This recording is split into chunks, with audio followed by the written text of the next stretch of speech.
નમસ્કાર મિત્રો, મારું નામ અર્શી ભાટુ અને ખાસ કરીને તમે જોઈ રહ્યા છો એકે Ahir organic farming YouTube channel. તો તમારું બધાનું એમાં સ્વાગત છે.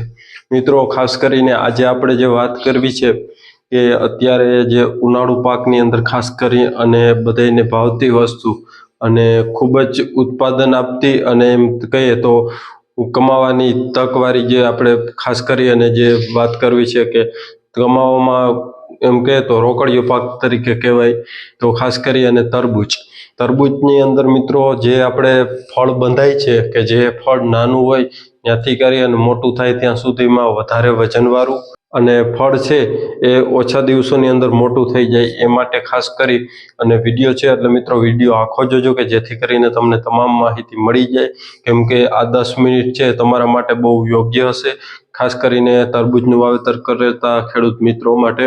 તો આપણે ડબલ જે ઓર્ગેનિક અને પેસ્ટિસાઇડ એ કઈ રીતના ઉપયોગ કરવાનો અને એનાથી ખાસ કરી અને વજન વધશે, મીઠાશ વધશે. તો ઓર્ગેનિક ટ્રીટમેન્ટ પણ આપણે બતાવશું અને પેસ્ટિસાઇડ છે એની અંદર પણ આપણે જે બતાવશું કે જેથી કરી અને ખેડૂત મિત્રોને કોઈ પણ એક જો ઓર્ગેનિક કરતા હોય તો એને ઓર્ગેનિકમાં મળી જાય અને કેમિકલ વાળું કરતા હોય તો એને કેમિકલ વાળું મળી જાય. કેમિકલ વાળું કરતા હોય એને ફાયદો એ કે જો બીજે ક્યાંય જશે અને માહિતી નહીં હોય ખોટો ખર્ચ થશે, પણ આપણે જે આ બતાવશું એ રીતના કરશે એટલે ઓછા ખર્ચની અંદર ઓછું કેમિકલ વાપર્યા વગર અને એને ખૂબ સારું રિઝલ્ટ મળે એ માટેનો વિડીયો છે. એટલે મિત્રો ફરી કહું છું કે વિડીયો આખો જોજો કે જેથી કરીને તમને પૂરેપૂરી માહિતી છે એ મળી જાય. મિત્રો, ખાસ કરીને શું વાત કરવી છે તો તરબૂચ જે હોય તરબૂચના ફળ મોટું અને વજનવાળું કરવા માટે શું કરવું પડે, તો જો સૌથી પહેલા તમને માહિતી આપી દઉં આપણે જૈવિક પદ્ધતિ તો ઓર્ગેનિકમાં. તો ખાસ કરી અને એની અંદર જૈવિકમાં જો વાત કરીએ તો જીવામૃત છે એ આપવાનું હોય છે. જીવામૃત ઘણા બધા ખેડૂત મિત્રો ઓર્ગેનિક કરતા હશે એને ખબર પણ હશે. તો જીવામૃત ખાસ કરી અને 200 લીટર જે જીવામૃત બનેલું હોય છે એ 1 એકરની અંદર આપી દેવાનું છે, એટલે 2.5 વીઘાએ 200 લીટર અને 8 થી 10 દિવસના અંતરે આપવાનું. ત્યારબાદ મિત્રો ખાસ કરી અને આંકડો હોય છે, આંકડાની અંદર પોટાશ ખૂબ પ્રમાણમાં હોય છે, એટલે આંકડાનું જે આપણે અર્ક બનાવીએ છીએ કે જેની અંદર પાણી સાથે આંકડો અને ગોળ એ મિક્સ કરી અને એ પલાળી રાખવાનું 8 દિવસ, પછી એ પણ આપી શકો છો. અને ગાજર ઘાસ, આ એક વસ્તુ નવીન હશે ઘણા ખેડૂત મિત્રોને. ખાસ કરી અને ગાજર ઘાસ છે એ કોંગ્રેસ ઘાસ તરીકે પણ ઓળખાય છે, ગાજર ઘાસ તરીકે પણ ઓળખાય છે, કડવું ખડ તરીકે પણ ઓળખાય છે. તો એ કાચું જે હોય, પાકેલું નહીં કાચું હોય એનો તમે ઉપયોગ કરશો તો સમજી લ્યો 200 લીટર પાણીની અંદર 10 કિલો કાચું જે ખડ છે ગાજર ઘાસ એ નાખી દેશો અને એની અંદર થોડોક પ્રમાણમાં ગોળ 1 કિલો. તો ત્યારબાદ તમે 8 દિવસ લગી પલળવા દેશો, પછી એને ગાળી અને ઉપયોગ કરશો તો એમ પાણી છે એ નાઇટ્રોજન ટકાવાળી વાળું છે કે એમાં નાઇટ્રોજન આવી જાય છે. તો ખાસ કરી અને ગાજર ઘાસ છે એ નાઇટ્રોજન છે. અને બીજું કેલ્શિયમની જો વાત કરીએ તો કેલ્શિયમ તરબૂચની અંદર ખૂબ જરૂરી છે. તો કેલ્શિયમ છાશ છે એમાં કેલ્શિયમ ખૂબ પ્રમાણમાં છે. તો છાશનો તમે 1 લીટર છાશ હોય એને 10 લીટર પાણીમાં મિક્સ કરી અને એનો સ્પ્રે કરશો તો તમને એમાં ખૂબ સારું રિઝલ્ટ મળશે.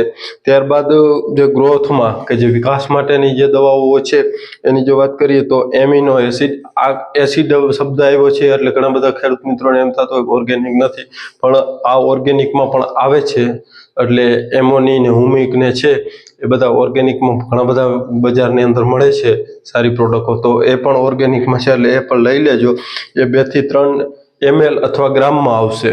જો કોઈ લિક્વિડમાં આપતું હશે તો આવતું હશે, જે કંપનીઓ ઘણી બધી બનાવે છે લિક્વિડમાં પણ, તો ml, અને જો પાવડર ફોર્મમાં હોય તો 2 થી 3 ગ્રામ. આ રીતના તમે લીટર પાણી મિક્સ કરી શકો છો. મિત્રો, ખાસ કરીને વેસ્ટ ડિકમ્પોઝર બહુ ખૂબ ઉપયોગી છે. ખાસ કરીને ઘણા બધા ખેડૂત મિત્રો હોય છે એ છાણિયા ખાતરનો ઉપયોગ કર્યો હોય તો એની અંદર તરબૂચમાં હુકારો આવે છે અને વહેલા સુકાઈ જતા હોય, મૂળિયા ઓછા હોય, તો વેસ્ટ ડિકમ્પોઝરનો ઉપયોગ કરશો એટલે જે તમે છાણિયું ખાતર નાખેલું છે એને કમ્પોસ્ટ કરશે અને એની સામે રોગ જીવાતમાં ખૂબ ઉપયોગી છે. ખાસ કરીને કોકર જે મરચી, રીંગણી અને ટમેટીમાં પણ આવે છે એ જ રીતના તરબૂચની અંદર આવે છે. વધારે પિયત અપાઈ ગયું હોય તો તમે એ વેસ્ટ ડિકમ્પોઝર આપો, સ્પ્રે કરશો તો તમને એમાં ખૂબ સારું રિઝલ્ટ કોકળની અંદર મળશે. એ કોકળ એટલે થ્રિપ્સ આવે છે નાની નાની કે જે પાંદડાને ચૂસે છે. એટલે મિત્રો આ તો આપણો ખાસ કરી અને ઓર્ગેનિક કે જે જૈવિક, તો અને એમાં તમને આ માહિતી આપી દીધી. હવે ખાસ કરીને રાસાયણિક પદ્ધતિથી કે જે રાસાયણિક ખાતરો આવે છે, તો એમાં શું શું ઉપયોગ કરવાનો કે જેથી કરી અને કયા ખાતરોનો ઉપયોગ કરવાનો તમારું ફળ છે તરબૂચનું એ મોટું, મીઠાશ અને વજનવાળું થાય. તો રાસાયણિકની અંદર 005234 એ 1 કિલો 2.5 વીઘાએ, 1 એકડ એટલે 2.5 વીઘાએ ડ્રીપ અથવા ડ્રેન્ચિંગ કરીને આપી શકો છો. છૂટું પિયત આપતો હોય તો છૂટા પિયતમાં પણ આપી શકો છો. અને 0050 એ 5 કિલો ડ્રીપ અથવા જે તમે છૂટું કે ડ્રેન્ચિંગ કરીને આપી શકો છો 2.5 વીઘાએ. અને ત્યારબાદ બોરોન 20% આવે છે, તો બોરોન 20% છે 1 ગ્રામ પ્રતિ લિટરે સ્પ્રેમાં આવશે. અને કેલ્શિયમ નાઇટ્રેટ તો એ ખાસ કરી અને 5 ગ્રામ પ્રતિ લિટરે સ્પ્રેમાં આવશે. હવે મિત્રો આ ખાતર આ રીતના આપવાનું, તમને ખબર નથી કે 005234 શું, ઘણા બધા ખેડૂત મિત્રોને ખબર પણ ના હોય. આ જે ઉપયોગ કરતા હશે એને ખબર હોય, પણ નવા ખેડૂતો કોઈ હોય તો એને ખબર ના હોય, તો એને ખાસ કરી અને વિડીયોની અંદર સમજાવી દઉં. તો 005234 છે એ નાઇટ્રોજન, ફોસ્ફરસ અને પોટાશ એ ધરાવતું છે. તો નાઇટ્રોજન એમાં આવતું નથી.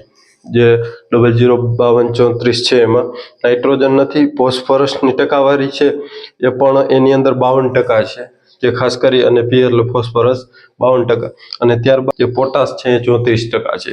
એટલે આ ખાતરની અંદર એ છે. અને આ ખાતરની સાથે બીજું એક આ પણ છે કે 130045 એ 13% નાઇટ્રોજન, ત્યારબાદ એમાં પોટાશ આવતું નથી. તો ખાસ કરી અને 130045 ખાતર છે એ પણ ઉપયોગ કરી શકો છો. એટલે એનું પણ એમાં 13% નાઇટ્રોજન અને ફોસ્ફરસ છે એ આવતું નથી 00. અને ખાસ કરી અને જે આપણે પોટાશ છે એ 45% આવે છે. અને એ પણ ખૂબ સારામાં સારું ખાતર આવે છે, કોઈ પણ કંપનીના લ્યો, અને એનાથી પણ ખૂબ સારો છે એ તરબૂચની અંદર વિકાસ થાય છે. હવે મિત્રો ખાસ કરી અને ઘણા બધા ખેડૂત મિત્રોને પ્રશ્ન હોય કે મીઠાશમાં શું કરવું. તો જો રાસાયણિકની અંદર મીઠાશ વધારવી હોય તો પોટાશ ખૂબ જરૂરી છે. મીઠાશ અને વજનદાર અને ભરાવદાર જો તમારે તરબૂચ કરવું હોય તો ખાસ કરી અને એની અંદર SOP કે 0050 ખાતર આવે છે, ઘણા બધા ખેડૂત મિત્રોને ખબર હશે. તો આ ખાતર છે એ 50% આપણે પોટાશ આવે છે, એટલે એ મીઠાશ અને વજન વધારવામાં ખૂબ ઉપયોગી છે. તો આ ખાતર ખાલી એકલું પણ ઉપયોગ કરશો તો પણ તમને ખૂબ સારામાં સારું રિઝલ્ટ મળશે. તો મિત્રો આ તો તમને સમજાયું. ખાસ કરી અને પિયત વ્યવસ્થા છે એ ખૂબ જરૂરી છે. પિયત વ્યવસ્થાની અંદર જો વાત કરીએ તો તમે તરબૂચની અંદર પાણી આપો છો એ રેગ્યુલર માપે આપવાનું, વચ્ચે ગેપ નહીં અને એકલધારું વધારે નહીં. જે તમે થોડા પ્રમાણમાં જેમ આપો છો, જો ટપકની હિસાબે આપો છો તો 2 કલાક આપો છો 3 દિવસે, તો 2 કલાક આપવાનું જ્યારે ફળ બંધ થઈ ગયા પછી. આમ મારી દ્રષ્ટિએ અને મારા અનુભવે જો હું કહું તો તરબૂચની અંદર પાણી છે એ ઓછા પ્રમાણમાં ત્યારે જોઈએ કે જ્યારે તરબૂચ ઉગી ગયા પછીથી કરી અને 20-25 દિવસનું થાય ત્યાં સુધી એનું જે વેલો હાલતો ના થાય ત્યાં સુધી એને પાણીની ક્ષમતા ઓછી જોઈએ છે. એટલે ત્યારે કોકળ કે જે ખાસ કરીને આ કોકળ છે જેને થ્રિપ્સ કહે છે એનું પ્રમાણ વધારે હોય. જો વધારે પાણી આપો એટલે એ ખાસ ધ્યાન રાખવાનું. અને મિત્રો અને હજી કંઈ તમને જો તે છતાં પણ પ્રશ્ન હોય અને ના સમજાણું હોય તો ખાસ કરીને આપણું વોટ્સએપની અંદર એક ગ્રુપ બનાવેલું છે. ત્યાં ઘણા બધા ખેડૂત મિત્રો છે, 500થી પણ પ્લસ ખેડૂત મિત્રો જોડાયેલા છે. એના અનુભવ શેર કરે છે, હું મારા અનુભવ શેર કરું છું. કોઈ પણ ખેડૂત મિત્રો બીજાના અનુભવ હોય એ સારું રિઝલ્ટ આવ્યું હોય તો એ પણ શેર કરે. એટલે ખાસ કરીને તમે ગ્રુપમાં જોડાઈ જાઓ. વધુ માહિતી હોય જોતી હોય તો તમને ત્યાંથી મળી જશે વોટ્સએપની અંદર. એટલે ખાસ કરીને વિડીયોની ડિસ્ક્રિપ્શનની અંદર તમે જાશો એટલે તમને ત્યાંથી વોટ્સએપ ગ્રુપમાં જોઈન થઈ જશો અને ત્યાંથી તમને કોઈ પણ માહિતી જોતી હોય તો વોટ્સએપમાં મળી જશે. અને મિત્રો આ વિડીયો તમને ગમ્યો હોય તો વિડીયોને લાઈક કરજો, ખેડૂત મિત્રો સુધી શેર કરજો. અને ખાસ કરી અને કોમેન્ટની બાજુમાં તમે આમ કરશો સ્ક્રોલ એટલે ખાસ કરીને હાઈપનું બટન હશે. હાઈપનું બટન દબાવવાથી ખૂબ સારો વિડીયો છે એ વાયરલ થાય. વાયરલ થવાનું કારણ એ તમને યોગ્ય માહિતી ગમી અને સારી લાગી એટલે તમે હાઈપ માર્યું છે. એટલે યુટ્યુબ છે એ વધારે લોકો સુધી ફેલાવે અને જેથી કરીને ખેડૂતને સારી માહિતી મળે અને ઓછા ખર્ચની અંદર ખેડૂતને સારી કમાણી થાય. તો જેથી કરી અને તમે હાઈપ બટન છે એ પણ દબાવી દો. અને ખાસ કરીને મિત્રો, આ વિડીયો તમને ગમ્યો હોય તો વિડીયોને લાઈક કરજો. ચેનલની અંદર નવા હોવ તો ચેનલ સબસ્ક્રાઈબ કરજો. ધન્યવાદ. જય ગો માતા.